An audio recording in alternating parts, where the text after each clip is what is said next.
ಎಲ್ಲರಿಗೂ ನಮಸ್ಕಾರ. ಇವತ್ತು ಬಿಕಾಮ್ 4ನೇ ಸೆಮಿಸ್ಟರ್ನ ಪ್ರೀತಿ ಒಂದು ಕಲೆ ಅನ್ನುವಂತಹ ಒಂದು ಲೇಖನವನ್ನು ನಾವು ಅಧ್ಯಯನ ಮಾಡುವಂಥ ಹಿಂದಿನ ಅವಧಿಯಲ್ಲಿ ನಾವು ಪ್ರೀತಿ ಒಂದು ಕಲೆ ಎಂಬ ಲೇಖನದ ಲೇಖಕರ ಪರಿಚಯನ ಮಾಡಿಕೊಂಡಿದ್ದೇವೆ. ಇವತ್ತು ಆ ಲೇಖನದ ಕುರಿತು ಪ್ರೀತಿಯ ಒಂದು ಕಲೆ ಯಾವ ರೀತಿಯಾಗಿ ಪ್ರೀತಿ ಅದು ಉದ್ಭವಿಸುತ್ತವೋ ಹಾಗೂ ಪ್ರೀತಿಯ ವಿವಿಧ ಮುಖಗಳು ಯಾವ್ಯಾವು, ಪ್ರೀತಿ ಜನರಲ್ಲಿ ಯಾವ ರೀತಿಯಾಗಿ ಮೂಡಿಕೊಂಡು ಬಂದಿದೆ ಅಂತಕ್ಕಂತಹ ಹಲವಾರು ವಿಷಯಗಳು ನಾವು ಇವತ್ತು ತಿಳಿದುಕೊಳ್ಳೋಣ. ನಾನು ಹೇಳಿದಂತೆ ಹಿಂದಿನ ಅವಧಿಯಲ್ಲಿ ಪ್ರೀತಿ ಒಂದು ಕಲೆಯೇ ಅನ್ನುವ ಒಂದು ಲೇಖನವನ್ನು ಮೂಲವಾಗಿ ಬರೆದವರು ಎರಿಕ್ ಫ್ರಾಮ್ ಅಂತೇಳಿ, ಅದೇ ರೀತಿಯಾಗಿ ಇದನ್ನು ಕನ್ನಡಕ್ಕೆ ಅನುವಾದ ಮಾಡಿದವರು ಕೆ.ವಿ. ನಾರಾಯಣ್ ಮತ್ತು ಎಚ್.ಎಸ್. ರಾಘವೇಂದ್ರ ಅವರು. ಪ್ರೀತಿ ಎನ್ನುವುದು ಒಂದು ಕಲೆಯೋ ಹೌದು ಅಲ್ಲವೋ ಎನ್ನುವುದು ಬಹಳ ಮುಖ್ಯವಾಗಿರ್ತಕ್ಕಂಥ ಒಂದು ಪ್ರಶ್ನೆ. ಅದು ಕಲೆಯಾದರೆ ಪ್ರೀತಿ ಅನುಭವ ಪಡೆಯಲು ಜ್ಞಾನ ಮತ್ತು ಪ್ರಯತ್ನಗಳೆರಡೂ ಬೇಕಾಗುತ್ತದೆ. ಪ್ರೀತಿ ಎನ್ನುವುದು ಕಲೆಯಲ್ಲ, ಅದು ಕೇವಲ ಒಂದು ಸುಖಕರವಾದ ಸಂವೇದನೆ. ಅದನ್ನು ಅನುಭವಿಸುವುದು ನಮ್ಮ ಅದೃಷ್ಟವನ್ನು ಅವಲಂಬಿಸಿರುವ ಆಕಸ್ಮಿಕ ಎನ್ನುವುದಾದರೆ ಆಗ ಪ್ರೀತಿಯಲ್ಲಿ ಕಲಿಯಬೇಕಾದದ್ದು ಏನೂ ಇಲ್ಲ.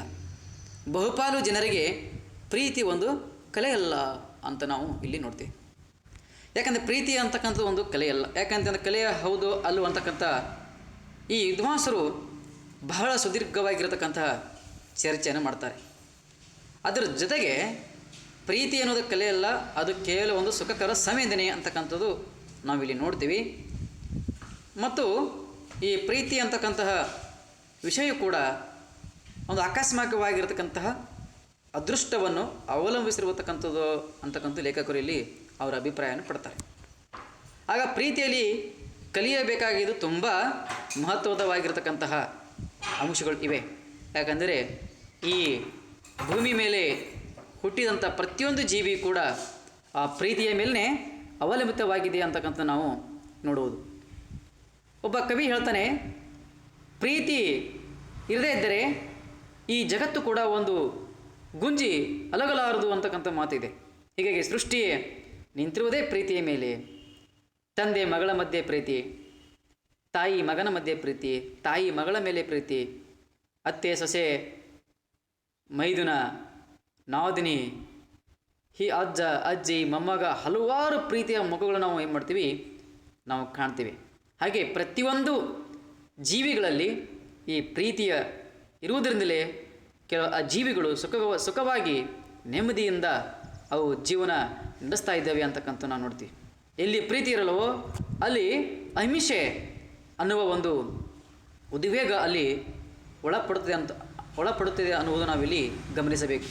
ಹೀಗೆ ಪ್ರೀತಿಯ ಅದು ಅನುಭವಿಸುವುದು ನಮ್ಮ ಅದೃಷ್ಟವನ್ನು ಅವಲಂಬಿಸಿರುವ ಆಕಸ್ಮಿಕ ಅಂತವರು ಇಲ್ಲಿ ಹೇಳಿದರೆ ಆಗ ಪ್ರೀತಿಯಲ್ಲಿ ಏನೂ ಇಲ್ಲ ಅಂತಕ್ಕಂಥ ಮಾತು ಇಲ್ಲಿ ಲೇಖಕರು ಹೇಳ್ತಾರೆ. ಹೀಗೆ ಪ್ರೀತಿ ಅಂತಕ್ಕಂಥದ್ದು ಬಹಳಷ್ಟು ಜನರಿಗೆ ಬಹುಪ್ರಿಯವಾಗಿರ್ತಕ್ಕಂತಹ ಒಂದು ವಸ್ತು. ಪ್ರೀತಿ ಇರುವುದರಿಂದಲೇ ಸಾಕಷ್ಟು ಜನ ತಮ್ಮ ಆಸೆ ಅಭಿಲಾಷೆ ಹಲವಾರು ಸಂಗತಿಗಳನ್ನು ಅವರು ಕಲಿಯುತ್ತಾರೆ, ಇನ್ನೊಬ್ಬರಿಗೆ ಕಲಿಸುತ್ತಾರೆ. ಹೀಗೆ ಈ ಜಗತ್ತು ಕೂಡ ಪ್ರೀತಿಯಿಂದ ಆ ಜಗತ್ತು ಆವರಿಸಿಕೊಂಡಿದೆ ಅನ್ನೋದು ನಾವಿಲ್ಲಿ ತುಂಬ ಗಮನಿಸಬೇಕಾಗಿರತಕ್ಕಂತಹ ಮುಖ್ಯವಾದ ಒಂದು ಅಂಶ. ಹೀಗೆಂದ ಮಾತ್ರಕ್ಕೆ ಜನರ ಪ್ರೀತಿಗೆ ತಮ್ಮ ಜೀವನದಲ್ಲಿ ಮಹತ್ವದ ಸ್ಥಾನ ಕೊಟ್ಟಿಲ್ಲವೆಂದು ಅರ್ಥವಲ್ಲ. ಅವರು ಯಾವಾಗಲೂ ಪ್ರೀತಿಗಾಗಿ ಹಂಬಲಿಸುತ್ತಾರೆ. ಜನ ಪ್ರೀತಿಯ ಬರಗಾಲದಲ್ಲಿ ಕೂಡ ಬದುಕಿದ್ದಾರೆ. ಸುಖಮಯವಾದ ಅಥವಾ ದುಃಖಮಯವಾದ ಪ್ರೇಮ ಕಥೆಗಳನ್ನು ಹೊಂದಿರುವ ನೂರಾರು ಚಲನಚಿತ್ರಗಳನ್ನು ಅವರು ನೋಡುತ್ತಲೇ ಇರುತ್ತಾರೆ. ಪ್ರೀತಿ ಎಂಬ ಕೇಂದ್ರ ಬಿಂದುವಿನ ಸುತ್ತ ತಿರುಗುವ ಕೆಲಸಕ್ಕೆ ಬರದ ಹಾಡುಗಳು ಅವರ ತುಟಿಗಳ ಮೇಲೆ ಕಿವಿಗಳ ಮೇಲೆ ಇಳಿದಾಡುತ್ತಿರುತ್ತವೆ. ಆದರೆ ಪ್ರೀತಿ ಕೂಡ ಪ್ರಯತ್ನಪೂರ್ವಕವಾಗಿ ಕಲಿಯಬೇಕಾದ ವಿಷಯವೆನ್ನುವುದು ಯಾರಿಗೂ ಹೊಳೆಯುವುದಿಲ್ಲ. ನೋಡಿ, ಇಲ್ಲಿ ಪ್ರೀತಿ ಪ್ರತಿಯೊಬ್ಬ ಜೀವನದಲ್ಲಿ ತುಂಬ ಮುಖ್ಯವಾಗಿರ್ತಕ್ಕಂಥ ಒಂದು ಅಂಶ. ಅದರ ಜೊತೆಗೆ ಹಲವಾರು ಜನ ಈ ಭೂಮಿ ಮೇಲೆ ಆ ಪ್ರೀತಿಯನ್ನು ಪಡೆಯುವುದು ಸಲುವಾಗಿ ಏನೆಲ್ಲ ನಾಟಕವನ್ನು ಮಾಡ್ತಾರೆ, ಏನೆಲ್ಲ ಡಾಂಬಿಕತೆಯನ್ನು ಅವರು ಪ್ರದರ್ಶನ ಮಾಡ್ತಾರೆ. ಅದರ ಜೊತೆಗಾಗಿ ಆ ಪ್ರೀತಿಗಾಗಿ ಪ್ರತಿಯೊಂದು ಕ್ಷಣ ಅವರು ಕಾತರದಿಂದ ಕಾಯ್ತಿರುತ್ತಾರೆ. ಕೆಲವು ಜನರಿಗೆ ಕಾತರದಿಂದ ಕಾಯ್ದರೆ, ಕೆಲವರು ಜನ ಆ ಪ್ರೀತಿಗೋಸ್ಕರ ಅವರು ಬರಗಾಲದ ದಿನಗಳ ಹಾಗೆ ತಮ್ಮ ಜೀವನದಲ್ಲಿಯೂ ಪ್ರೀತಿಯಿಂದ ವಂಚಿತರಾಗಿ ತಮ್ಮ ಜೀವನವನ್ನು ನೋವಿನಿಂದ ಕಳೆಯುವಂತಹ ಜನರ ವರ್ಗವನ್ನು ಕೂಡ ನಾವು ನೋಡ್ತೀವಿ. ಅಂತಹ ಬರಗಾಲಿನಲ್ಲಿ ಇರ್ತಕ್ಕಂಥ ಪ್ರೀತಿಯಲ್ಲಿ ಬಿದ್ದಂಥ ಜನರು, ಪ್ರೀತಿಯಿಂದ ಕೊರತೆ ಆದಂಥ ಜನರು, ಅವರು ನೂರಾರು ಚಲನಚಿತ್ರಗಳನ್ನು ನೋಡುತ್ತಲೇ ತಮ್ಮ ಜೀವನವನ್ನು ಕಳೆಯುತ್ತಿರ್ತಾರೆ. ತಮ್ಮ ಸುಖ ಸಂತೋಷ ಆ ಚಲನಚಿತ್ರದ ಪರದೆಯ ಮೇಲೆ ಅವರು ಅನುಭವಿಸುತ್ತಾರೆ.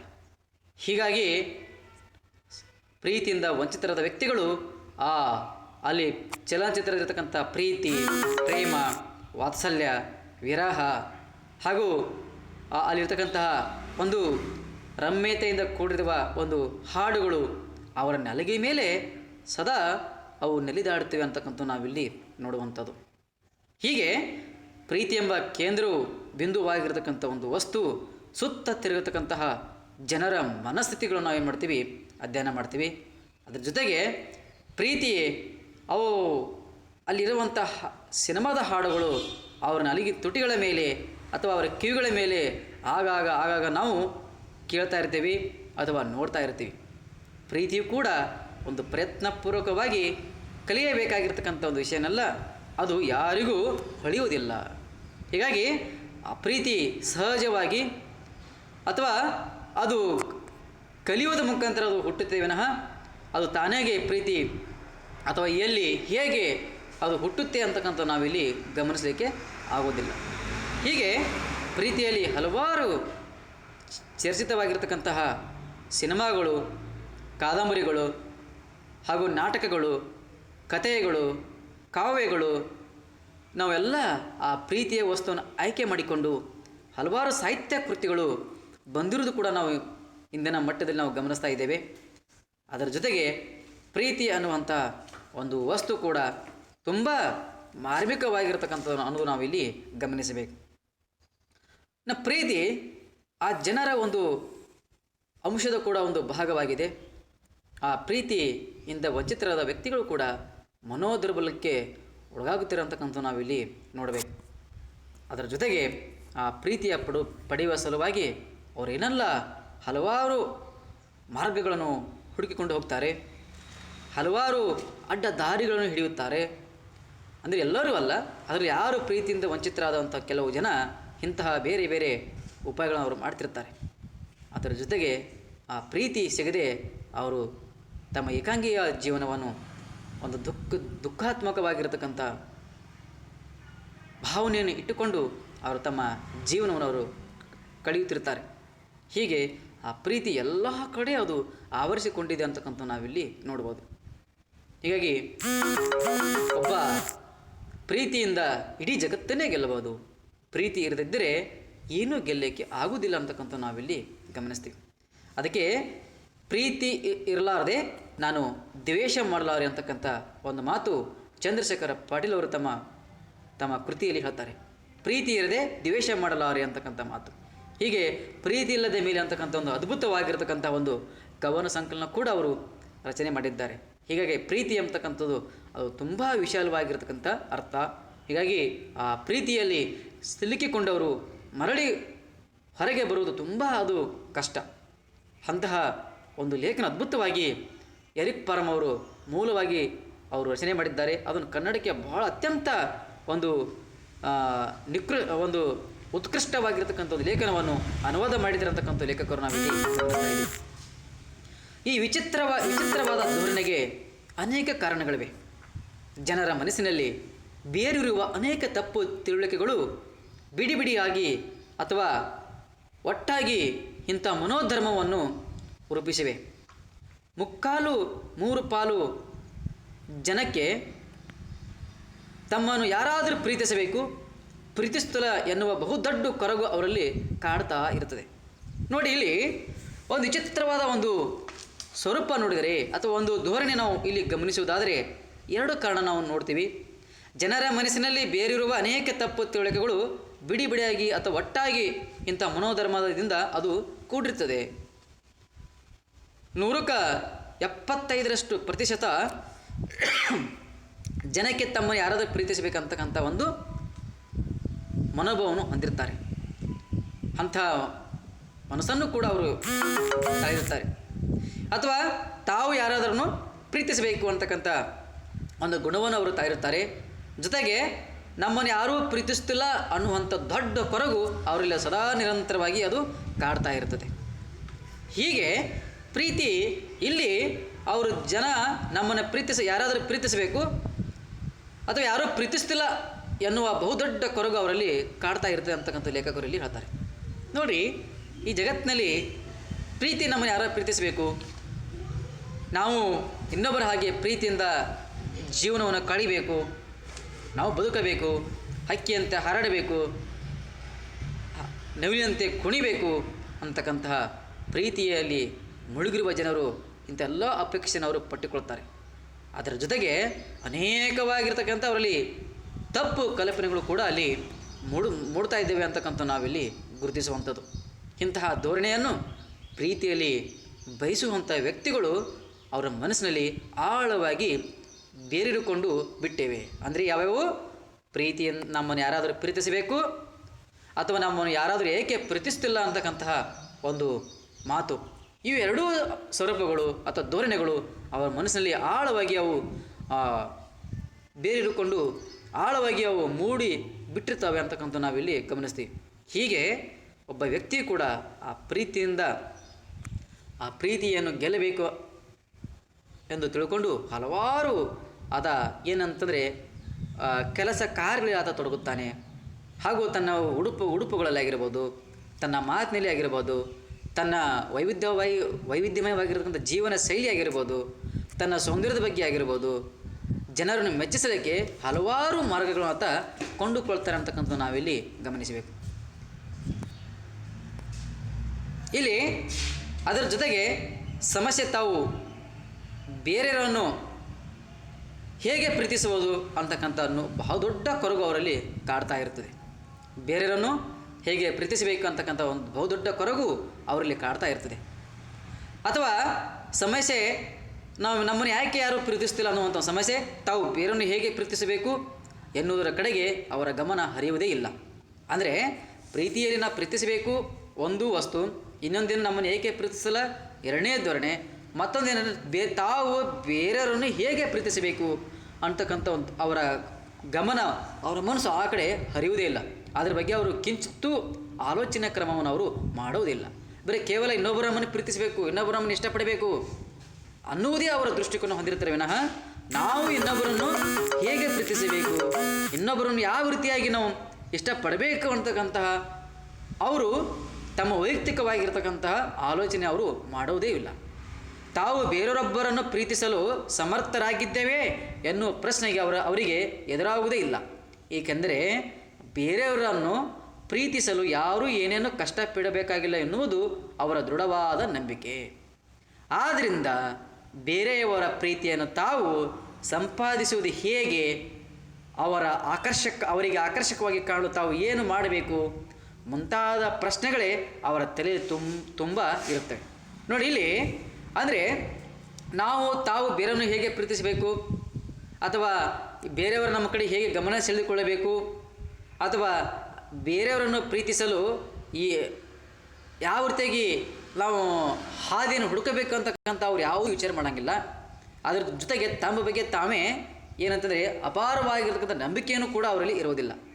ಅಥವಾ ನಾವು ಇನ್ನೊಬ್ಬರನ್ನು ಪ್ರೀತಿಸಬೇಕಾದರೆ ನಮ್ಮಲ್ಲಿ ಆ ಅರ್ಹತೆ ಇದೆಯೇ, ಅಥವಾ ಇನ್ನೊಬ್ಬರು ಇಷ್ಟಪಡಬೇಕಂತಂದರೆ ನಮ್ಮಲ್ಲಿ ಅವ್ರು ಇಷ್ಟಪಡುವಾಗಿ ಗುಣ, ನಮ್ಮಲ್ಲಿ ಮಾತು, ನಮ್ಮದೇ ಆಗಿರತಕ್ಕಂಥ ವ್ಯಕ್ತಿತ್ವ, ನಮ್ಮದೇ ಆಗಿರತಕ್ಕಂಥ ಒಂದು ಪ್ರತಿಭೆ ಇದೆಯೇ ಅಂತಕ್ಕಂಥ ನಾವು ವೈಯಕ್ತಿಕವಾಗಿ ಪ್ರಶ್ನೆ ಮಾಡಿಕೊಳ್ಳೋದು ತುಂಬ ಅವಶ್ಯಕತೆ ಇದೆ. ಹೀಗೆ ಮತ್ತು ಇನ್ನೊಂದೇನೆಂದರೆ ಬೇರೆಯವ್ರನ್ನ ಪ್ರೀತಿಸುವುದು ಯಾವುದೇ ರೀತಿಯಾಗಿ ಪಡಬೇಕಾಗಿಲ್ಲ ಅಂತಕ್ಕಂಥವರಲ್ಲಿ ದೃಢವಾದ ನಂಬಿಕೆ ಕೂಡ ಇದೆ. ಅಂದರೆ ನಾವು ಇನ್ನೊಬ್ಬರ ಪ್ರೀತಿಸಲಿಕ್ಕೆ ಯಾವುದೇ ಕಷ್ಟಪಡಬೇಕಾಗಿಲ್ಲ. ಆ ಆ ಮಾತಿಗಿಂತ ಬೇರೆಯವರು ನಮ್ಮನ್ನು ಹೇಗೆ ಇಷ್ಟಪಡ್ತಾರೆ, ಬೇರೆಯವರು ನಾವು ಯಾವ ರೀತಿಯಾಗಿ ಇಷ್ಟಪಡಬೇಕು, ನಮ್ಮಲ್ಲಿ ಯಾವ ರೀತಿಯಾಗಿರ್ತಕ್ಕಂತಹ ಒಂದು ವ್ಯಕ್ತಿತ್ವ ಇರಬೇಕು ಅಂತಕ್ಕಂಥ ಅವರು ಹಲವಾರು ಯಾವುದೇ ರೀತಿಯಾಗಿರ್ತಕ್ಕಂಥ ಪ್ರಶ್ನೆಗಳ ಕುರಿತು ಅವರು ಚಿಂತನೆಯನ್ನೇ ಮಾಡುವುದಿಲ್ಲ ಅಂತಕ್ಕಂಥದ್ದು ನಾವೆಲ್ಲಿ ನೋಡ್ತೀವಿ. ಇನ್ನು ಅದೇ ರೀತಿಯಾಗಿ ಅವರು ತಾವು ಜನರಿಗೆ ನಾವು ಹೇಗೆ ಕಾಣಬೇಕು, ಅವರ ಪ್ರೀತಿನ ಹೇಗೆ ಸಂಪಾದಿಸಬೇಕು, ಯಾವಾಗಲೂ ಇಂತಹ ಆಲೋಚನೆಗಳು ಅವರ ತಲೆಯಲ್ಲಿ ತುಂಬಿಕೊಂಡು ಕೂತಿರ್ತಾರೆ. ಅಂದರೆ ನನ್ನನ್ನು ಎಲ್ಲರೂ ಪ್ರೀತಿಸಬೇಕು, ಅಥವಾ ನನ್ನನ್ನು ಎಲ್ಲರೂ ಆಕರ್ಷಣವಾಗಿ ನಾನು ಕಾಣಬೇಕು, ಎಲ್ಲರೂ ನನಗೆ ನೋಡಬೇಕು ಅಂತಕ್ಕಂತಹ ಒಂದು ಮನೋಧರ್ಮ ಅವರಲ್ಲಿ ಆಳವಾಗಿ ಅದು ಕೂತು ಬಿಟ್ಟಿರುತ್ತೆ. ಹೀಗಾಗಿ ಇದರ ಸಲುವಾಗಿ ಆ ಪ್ರೀತಿಯನ್ನು ಪಡೆಯುವ ಸಲುವಾಗಿ ಹಲವಾರು ಅನೇಕ ಮಾರ್ಗಗಳನ್ನು ಅವರೇನು ಮಾಡ್ತಾರೆ, ಅನುಸರಣೆ ಮಾಡಿಕೊಂಡು ಹೋಗ್ತಕ್ಕಂಥದ್ದು ನಾವಿಲ್ಲಿ ನೋಡ್ತೀವಿ. ಹೀಗೆ ಒಂದು ಪ್ರೀತಿಯಲ್ಲಿ ಮೊದಲಿಗೆ ಮಾಡ್ತಕ್ಕಂಥ ವ್ಯಕ್ತಿಯ ನಡತೆ ಹೇಗಿರುತ್ತೆ, ಪ್ರೀತಿ ಅಂದರೆ ಏನು, ಪ್ರೀತಿ ಯಾವ ರೀತಿಯಾಗಿ ಇಷ್ಟಪಡಬೇಕು, ಬೇರೆಯವರು ನಮ್ಮನ್ನು ಯಾವ ರೀತಿಯಾಗಿ ನಾವು ಆಕರ್ಷಣೆ ಮಾಡ್ಕೋಬೇಕು, ಅಥವಾ ನಮ್ಮಲ್ಲಿರ್ತಕ್ಕಂಥ ಕೊರತೆ ಏನು, ಹಲವಾರು ಮೊದಲು ನಾವು ಏನಂತಂದರೆ ಆ ಪ್ರೀತಿಯ ಒಂದು ಹಲವಾರು ಆಯಾಮಗಳು ನಾವು ಅದರ ಬಗ್ಗೆ ಚಿಂತನೆಯನ್ನು ಮಾಡಬೇಕಾಗಿ ತುಂಬ ಅವಶ್ಯಕತೆ ಇದೆ. ಯಾಕಂತಂದರೆ ಕೇವಲ ನಮ್ಮನ್ನು ಇಷ್ಟಪಡಬೇಕು ಅನ್ನೋದಕ್ಕಿಂತ ಮುಂಚೆ ನಾವು ಹೇಗಿರಬೇಕು, ನಮ್ಮ ವ್ಯಕ್ತಿತ್ವ ಪರ್ಸನಾಲಿಟಿ ಹೇಗಿರಬೇಕು ಅಂತಕ್ಕಂಥ ನಾವು ಮೊದಲು ಪ್ರಶ್ನೆ ಹಾಕಿಕೊಳ್ಳಬೇಕು.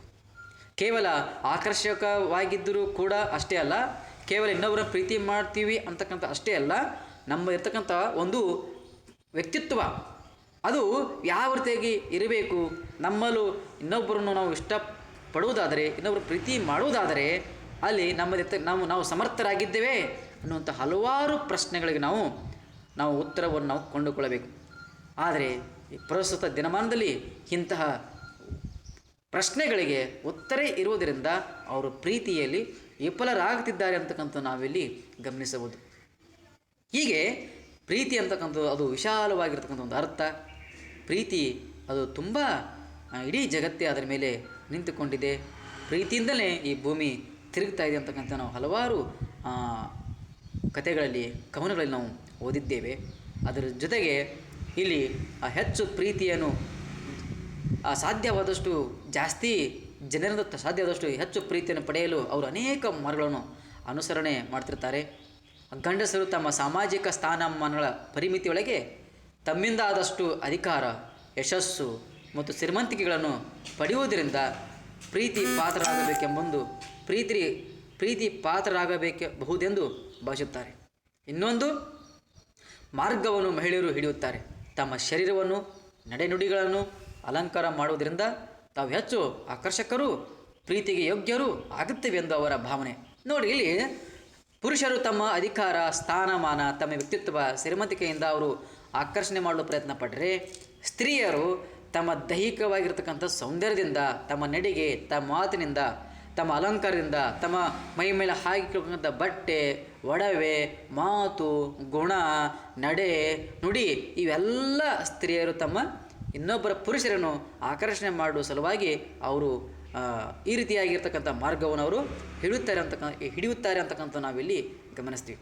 ಹೀಗೆ ಪ್ರೀತಿಯಲ್ಲಿ ಹಲವಾರು ಜನರು, ಸ್ತ್ರೀ ಆಗಿರ್ಬೋದು, ಪುರುಷ ಆಗಿರ್ಬೋದು, ಬೇರೆ ಬೇರೆ ಇನ್ನೊಬ್ಬರನ್ನು ಮೆಚ್ಚಿಸಲಿಕ್ಕಾಗಿ, ಇನ್ನೊಬ್ಬರನ್ನು ಆಕರ್ಷಣೆ ಮಾಡುವ ಸಲುವಾಗಿ ತಾವು ಏನಂತ ತಮ್ಮ ಉಡುಗೆ, ತಮ್ಮ ಬಟ್ಟೆ, ತಮ್ಮ ಶ್ರೀಮಂತಿಕೆ, ಯಾವುದೇ ಕಾರು, ಬಂಗ್ಲೆ, ಮನೆ ಆಗಿರ್ಬೋದು, ಅಥವಾ ಆಡಂಬರದ ಜೀವನ ಆಗಿರ್ಬೋದು, ಅಥವಾ ಆಧುನಿಕ ತಂತ್ರಜ್ಞಾನ ಮಾಡ್ತಕ್ಕಂಥ ಇತರ ಸೌಂದರ್ಯಾತ್ಮಕವಾಗಿರ್ತಕ್ಕಂಥ ವಸ್ತುಗಳಾಗಿರ್ಬೋದು, ಇವೆಲ್ಲ ಅವರು ಏನು ಮಾಡ್ತಾರೆ ಅಂದರೆ ಪ್ರಯೋಗ ಮೇಲೆ ಪ್ರಯೋಗ ಅವರು ಮಾಡ್ತಾ ಇರ್ತಾರೆ.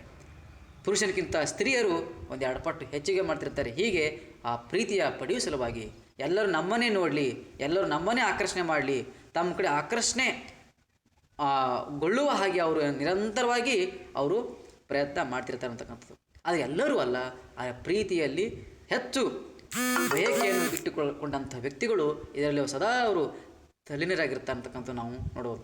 ತಮ್ಮ ದೈಹಿಕ ಬಗ್ಗೆ ಅತಿ ಹೆಚ್ಚು ಅವರು ಪ್ರೀತಿಸ್ತಾರೆ. ಅದರ ಜೊತೆಗೆ ಪ್ರೀತಿಸಿ ಅದಕ್ಕೆ ಏನು ಬೇಕಾದೆಲ್ಲ ಮಾರ್ಗಗಳನ್ನು ಅವರು ಅದನ್ನು ಪಡಿಲಿಕ್ಕೆ ಅಥವಾ ಅದನ್ನು ಪರಿವರ್ತನೆ ಮಾಡಲಿಕ್ಕೆ ಅವರು ಇಚ್ಛೆ ಪಡ್ತಿರ್ತಾರೆ. ಹೀಗೆ ಸ್ತ್ರೀ ಪುರುಷರಿಬ್ಬರೂ ಸಮಾನವಾಗಿರ್ತಕ್ಕಂಥದ್ದು.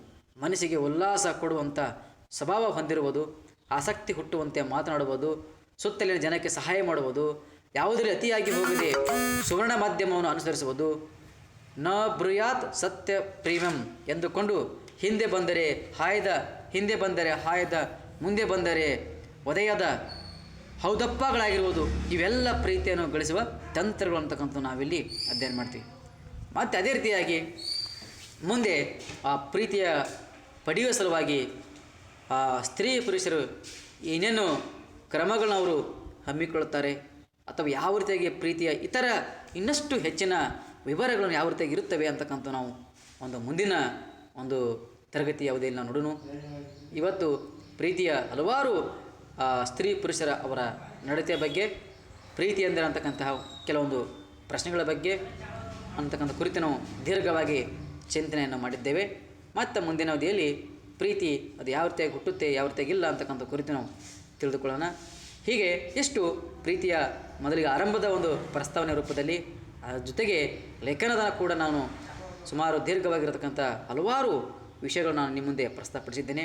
ಮತ್ತು ಮುಂದಿನ ವಿಡಿಯೋದಲ್ಲಿ ನಾವು ಎಲ್ಲರೂ ಕೂಡಿ ಭೇಟಿಯಾಗೋಣ ಅಂತ ಎಲ್ಲರಿಗೆ ತುಂಬ ಹೃದಯದ ಹಾರ್ದಿಕವಾಗಿರ್ತಕ್ಕಂಥ ಅಭಿನಂದನೆಗಳು. ಎಲ್ಲರಿಗೂ ನಮಸ್ಕಾರ.